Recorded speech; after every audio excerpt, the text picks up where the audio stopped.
goddamn glasses.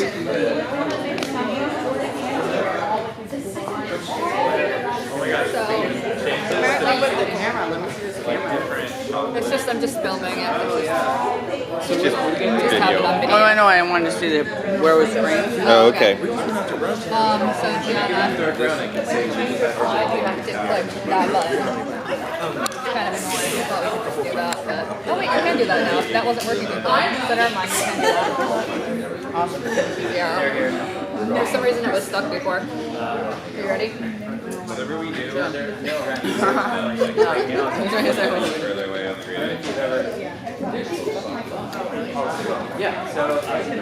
Okay, so we're going to be starting Giana Galati's talk. Yeah. Thank you, Giana, for being here today. Clear my mouth. She's almost ready. Now the grape in my mouth. Alright. So I'm Giana. I'm a jewelry and sculpture designer, as well as a small business owner through Venus. And I fabricate out of my home studio, little home studio there, and as well as Hacker Lab. That's my favorite toy, one of my favorite toys, Micro Torch. Another one of my favorite toys, Angle Grande. Yeah, and before I go into the slides, I want to tell a little story about how I found my medium metal. Because when I've gone to other art discussions like this, I definitely have heard people ask the question, how do you narrow down what you want to do with your art, and what medium and anything that they want to do? They feel maybe a little scattered, and I always wanted to kind of like be like, I want to answer that question. So basically, I found myself doing a lot of different stuff over the years where I was just doing clay, everything from clay to painting to, I did pillow making like crazy for a while. I did wind chimes, and I was going to school for music theory, and I found myself unsatisfied, and I think a big reason why was I wanted to really master a craft and hone in my energies, and that was really important for me to go through that process of like a process of elimination with the mediums I would work with, how I felt at the end of the exertion of energy, and really found that fabricating in 3D, and more specifically jewelry design, was my shit, is what I want to do. And that's mostly because of the mechanical abilities you have to do with it, and also fabricating something that is both functional and aesthetically pleasing was important, because that challenge, it really got me going. So in finding that, I began metalworking and doing design, and after finding my actual medium, that's when I was able to actually start the relationship with my design work as an artist, as well as just designing in general. Something. There you go. Oh, sweet. So there's two different ways I feel like I design, two different just broad spectrums of, I either do a fluid, a more fluid, abstract relationship and when I'm doing a design, or I do more of a mathematical. And this is an example of a mathematical. This is actually an astrology chart, and I just started doing a lot of points, dots, and then fold forming. That's another example of more of a mathematical way of approaching how I go about designing. Another one of those like astrology chart things where I just found points I liked and kind of could see it folding in. This one's really cool because it's kind of like the in-between of like planning it out to an extent and then actually making it. So this is more of an example as far as design fluid. Like I just doodled on a piece of metal for a while until I found it to be correct. And this one's fun. This one's a happy accident. It's so I basically designed it in a way where I was gonna do 3 different chunks, and I drilled little holes in there. I want to see it. I drilled little holes in there to make another chunk and sawed another chunk in there. But I realized that it was going to be too thin in the middle, so I had to kind of adjust the design where it's like, I'm just going to put some rings in it and put that in there so it was a little more intentional. But it was one of those like happy accidents where you kind of have to go fluid with it and make it not as planned out and mathematical. This is another really awesome example of a happy accident. I was sawing this piece, doing a little saw to reshape it, and throughout the process I was using my Dremel and to file off the edges. And I nicked it, and one of these little corners just nicked out. And I was like, what if I just go with that and bend it out and twirl it, and basically those types of things really formed over the years with jewelry work and metal work, I was forming my relationship with designing, what my style was, and really figuring that out.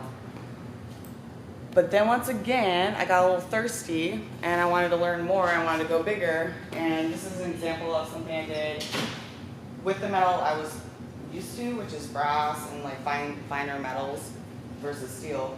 I made that. I was pretty stoked about it because I was actually making it bigger, going bigger, which is what I was seeing in my head. The signs just kept coming up that were larger, and that began my. I did a little apprenticeship with someone for a while with welding, and I started doing welding pieces. And this just is like a practice piece, but I wanted to actually get some. Sometimes when you do like practice, when you're practicing your welding, people just do like, they put some scrap metal together and weld it.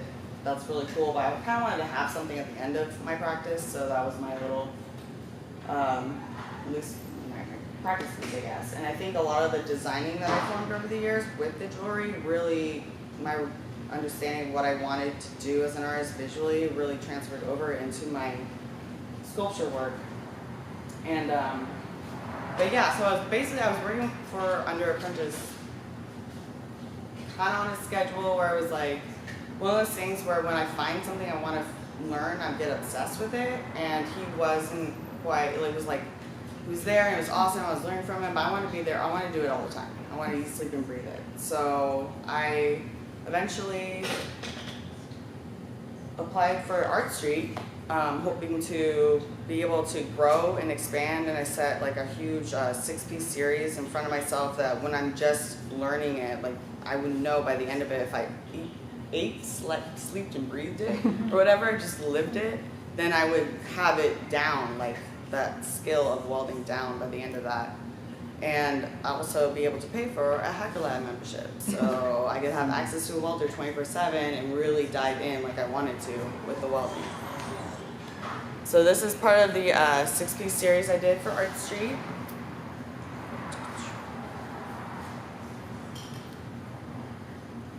Those guys too, that are on the walls, so it's kind of cool. Oh yeah, and I also have these little weird mock-ups that I did out of paper. So as far as the designing process goes, thought this was kind of fun to show. It's really old school. It's like,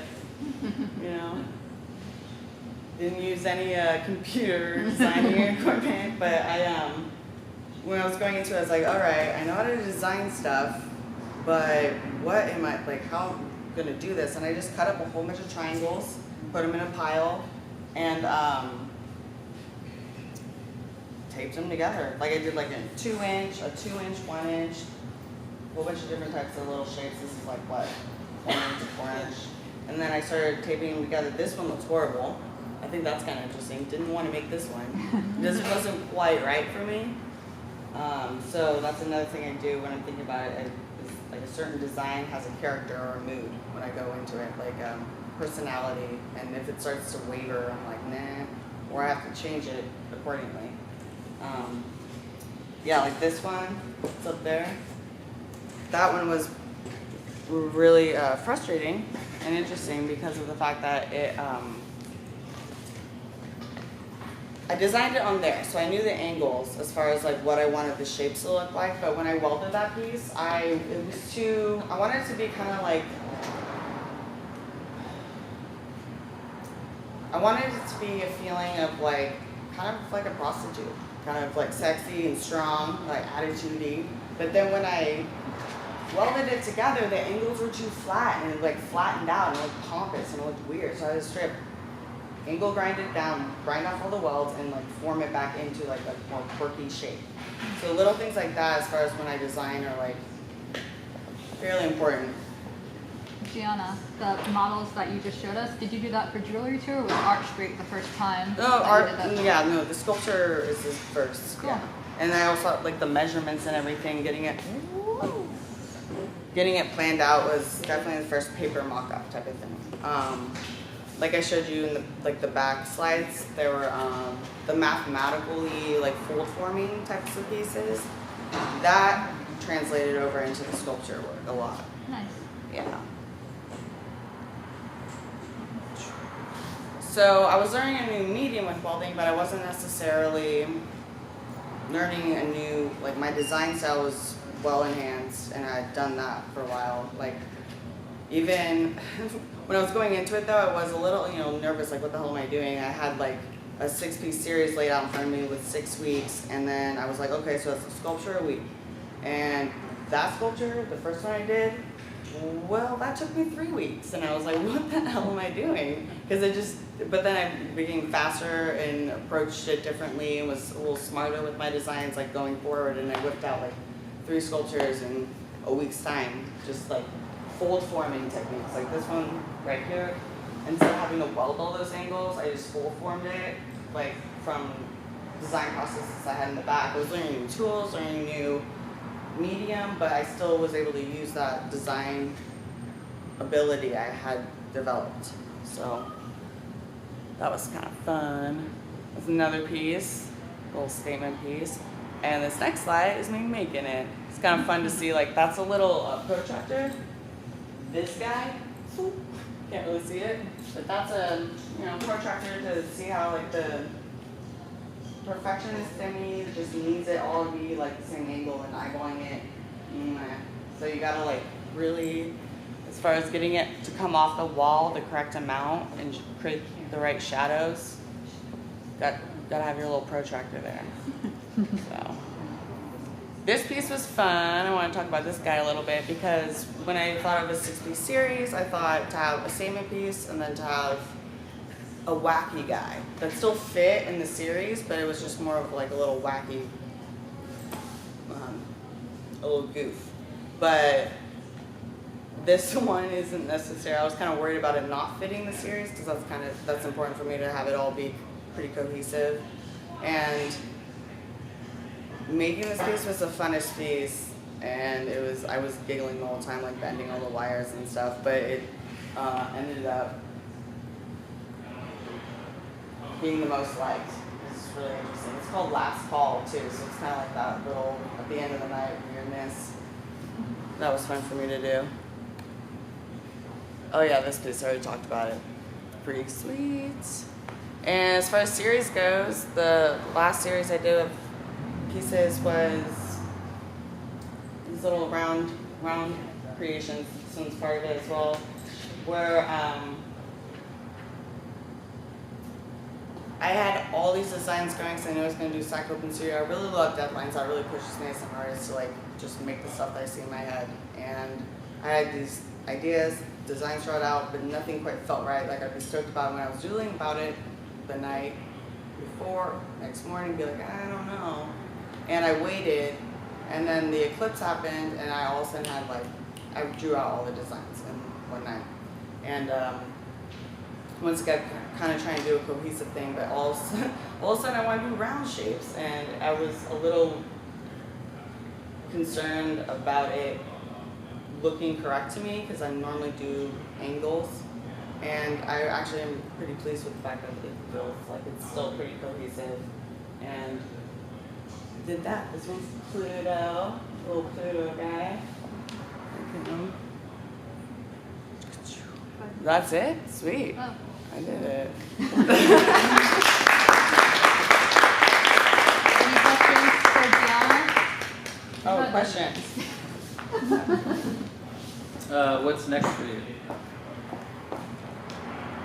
I am building what? Oh, thanks. I was gonna say that. I remembered. I'm gearing Vivid Venus towards wholesale with my jewelry line, and I like the challenge. I've done it before as far as like making 400 cuffs, and kind of felt that out as far as, do I even want to do that? Do I want an assembly line? Does that make me feel good about working with metal, or does it make me hate it? And I actually really like it. So I like doing the over and over again cuts and saws, because hearing the sounds and making it is a really fun process for me. So I'm been gearing Vivid Venus towards wholesale and selling to different shops around the country. So maybe that a lot more. What sign are you? Pisces. Gemini moon. I just wanted to know. No, it's fine.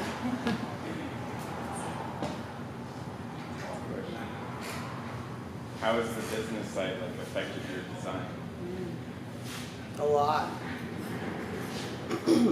running Vivid Venus is like its own art form. It's taken a life of its own. I've learned a lot of different skills I didn't really realize I wanted to learn. As far as, all right, I make this, now I have to do product photography. So product photography and the setup and the lighting, and just because when I want to do, I do it perfectionistly, so I dive in. And so that was like a whole good year of my life of learning that on the side, and then building my own website was a whole nother year because I just had to have it a perfect little way. So then going into like designing, it affects it because of making like smart designs, or I have my passion projects. So I just see a design, I really want to make it, it's a ring, it's going to be a one-of-a-kind thingy, and I want to do it, and I do that. It's a passion project. If there's like, oh, that's real smart, that's real cool, I can assembly line that, and it's interesting, it's always got to be interesting, and it's interesting, and I can assembly line it, and it's like functional, works well. That's how that's affected that. It's definitely thinking more about not just making something amazing for a moment, it's really got a lot of motion to it. The actual mechanical side of my mind and the business side of my mind clicking into what I'm designing has affected what I actually do. So it's good. Any other questions?